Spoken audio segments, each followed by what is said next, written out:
The Unnoticed Visitor. Chapter 1.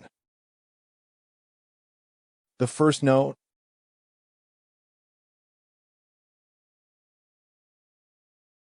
I've lived in Raven's Peak for 20 years, content with the familiar rhythm of my mundane existence. My days blended together like the pages of a worn book. Work at the local diner, routine conversations with neighbors, and quiet nights spent watching the same stars twinkling outside my window. It was all so predictable. The kind of life where memories didn't linger in vivid detail, but rather faded into a comfortable haze. Until that fateful evening. I hurried along Main Street after a particularly grueling shift at Denny's, keys jingling with each step as they clutched the worn purse against my chest. A chill crept up my spine despite the warmth of the summer night when I spotted something unexpected on my front doormat. A white sheet of paper crumpled amidst the usual heap of bills and circulars. My heart skipped a beat as I reached for it, curiosity piqued by its unobtrusive placement. I unfolded the page, holding it at arm's length to shield it from the porch light. The handwriting was messy yet familiar, an angular scrawl that sent shivers down my spine. In twilight's veil, where shadows do play, seek what lies beyond day. 3 blocks north of Old Oak, where roots delve deep, find your way. A riddle? In Raven's Peak? My mind swirled with skepticism as I read the words again. No one in this quiet town left such enigmatic messages. Who could be behind it, and for what reason? The note hinted at something hidden, buried beneath our ordinary facade, a secret waiting to be unearthed. Intrigue tinged with unease coursed through my veins as I tucked it into my purse beside the diner's schedule. This wasn't the kind of excitement I craved, but couldn't resist either. The next morning, under the glow of a single coffee mug, I scrutinized the note again, mind racing to decipher any possible meaning behind the cryptic words. Twilight led me to the park near Town Hall at dusk. An old oak stood sentinel amidst the playground equipment. My breath quickened as I approached it, surveying the area for any signs of disturbance. A faint symbol etched into the gnarled trunk caught my eye. A crescent moon. Beneath it was carved a small indentation, shallow but not easily missed if you looked closely. It seemed an invitation, the metal lid of a buried box, or perhaps something else. I dug with trembling hands and pried open a weathered chest filled with yellowed letters and photographs, their edges crumbling to the touch. Inside lay a newspaper clipping from 1958. Local girl found dead. Headline shone stark on the page like fresh blood, etched in ink that seemed to sear my eyes. The story of Violet Simmons, barely 18 when her life ended under mysterious circumstances.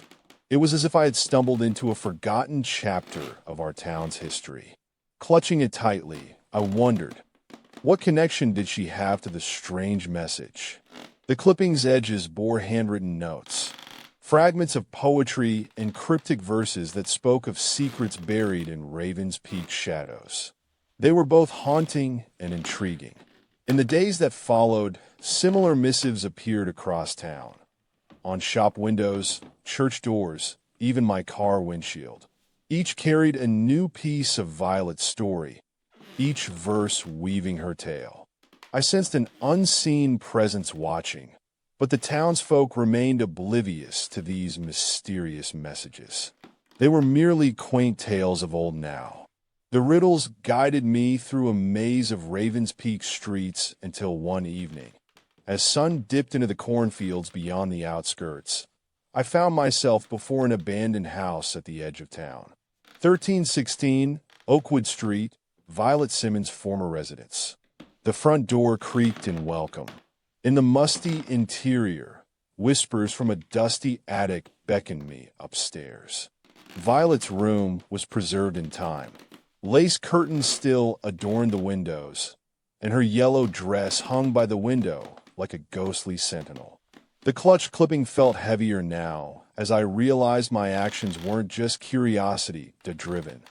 They held a purpose I couldn't quite grasp. A bookshelf fell with a soft thud behind me. Books tumbled around our feet. Classics from another era, their pages holding secrets and stories that echoed Violet's life. Edgar Allan Poe to Emily Dickinson, tales of loss and longing. My fingers traced the spine of the raven, the last one to fall. The cover was warped, like it had been kissed by hellfire once upon a time. In the days since discovering this house, the notes ceased. Raven's Peak hummed along as usual. Chatter at Denny's, children playing on swings. But my world wasn't the same anymore. I sensed eyes upon me. Every glance felt weighted with hidden meaning. As night descended, I slept fitfully until a gentle tapping pierced the silence.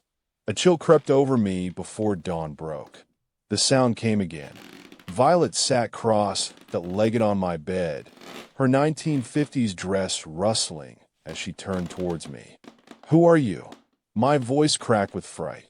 The apparition vanished into thin air. Or so I thought until the floorboard creaked once more behind me.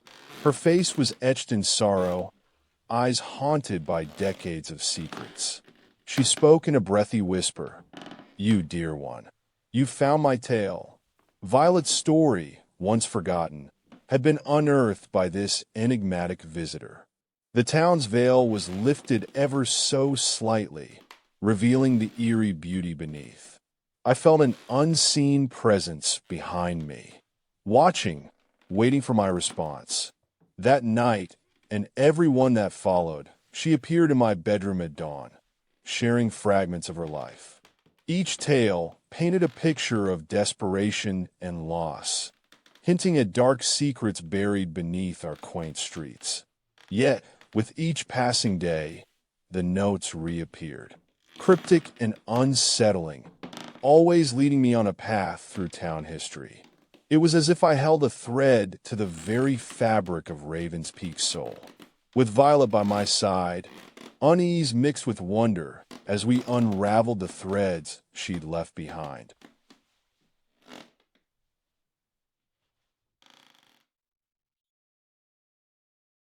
Chapter 2. Unanswered Questions.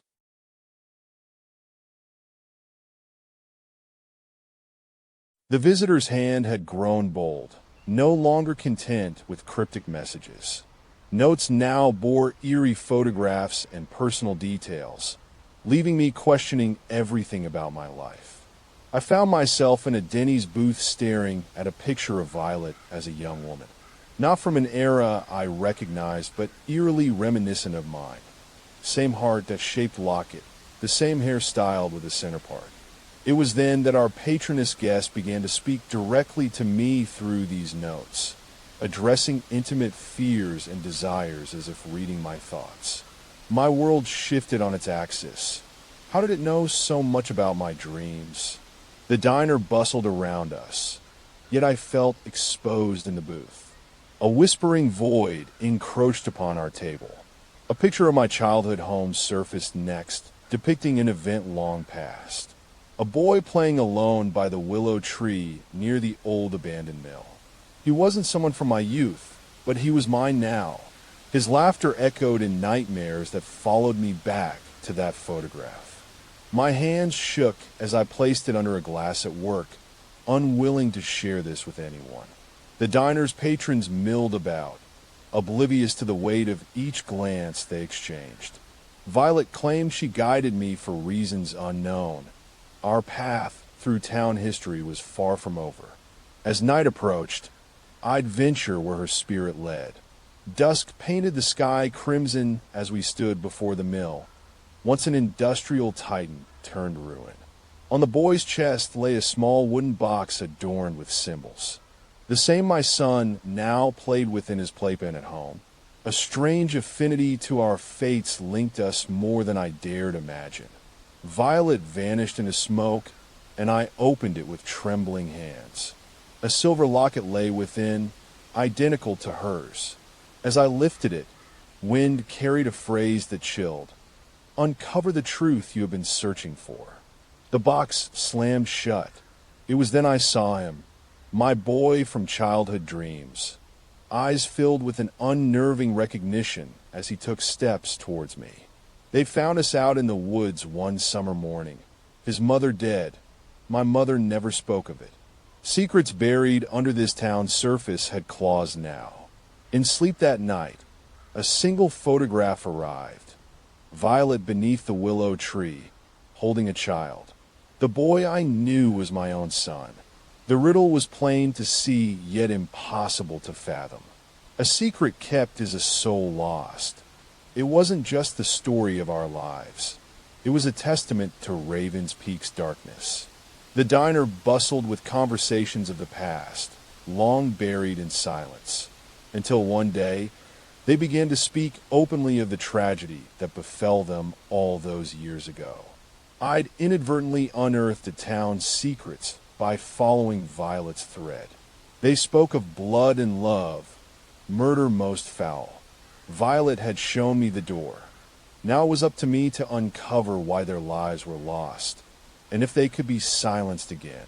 In that diner booth, our stories intertwined with those of old, each word a step closer to truth. But at what cost? I knew then that this visitor wasn't simply leading me through shadows. It sought justice. The night air held secrets. So did our hearts. Violet had been murdered, and they'd taken more than her life. I couldn't fathom how these truths could resurface after all this time. Yet, as the wind began to carry a new phrase, the truth is in the heart of every stone. It seemed the riddle was no longer theirs, but mine to solve. Their tales needed telling, and in doing so, perhaps find peace.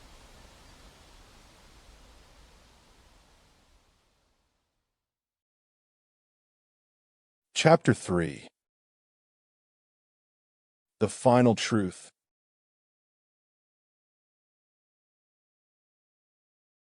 I'd uncovered enough. Whispers spoke of an old man, now dead, responsible for Raven's Peak's tragedies. Yet that night, another message arrived. Look where the sun meets darkness, guiding me to a hidden cave behind the mill ruins. The heart I feared was hidden within its depths. A stone, inscribed with my name and date of birth, throbbed with an otherworldly heat when touched, and within, a note. You have become part of our legacy. In that moment, a connection bridged us across decades. Violet and me, united by what others would find too terrible to speak aloud. Every night, the enigma deepened. Every morning's dawn brought new truth with each artifact uncovered. A locket, a small wooden box with a strange mark etched into it. More photographs of lives lost. The mystery swelled. I never know why they chose me. In time, whispers began to circulate of a woman digging at the cave, of an old man's ghostly vengeance. How would my mother explain this life now? A final message arrived. Your journey is done. Only it wasn't mine. The riddle spoke of heartache and loss that stained their souls, but I was the vessel to give them peace. With every truth found, a piece of me had grown heavy with grief. In my dreams, the wind carried an unfamiliar melody as leaves crumbled from their boughs. An old man's soul finally finding solace. The last artifact, another wooden box, bore a single word: forgive. The legacy was complete. It was time to lay them both to rest. I buried each artifact in the heart of that cave, leaving only what felt like a shadow behind. In the stillness of my childhood home's room, they told their stories. Love turned to tragedy in the darkness that festered in every corner of our town. My mother wept, finally able to mourn her own loss of my father's hand, unable to share it for so long. The house creaked as I opened an envelope left on the bed. No note or object inside, only a locket with mine and violets intertwined on a chain. A final glance from the window, and she vanished in a night once more, leaving behind a haunting question. Now find peace in what remains. How many lives had her spirit touched? The riddle was solved, but the price felt too heavy. Denny's patron spoke of the boy I'd always called my brother. He was found dead that night, buried beneath the willow.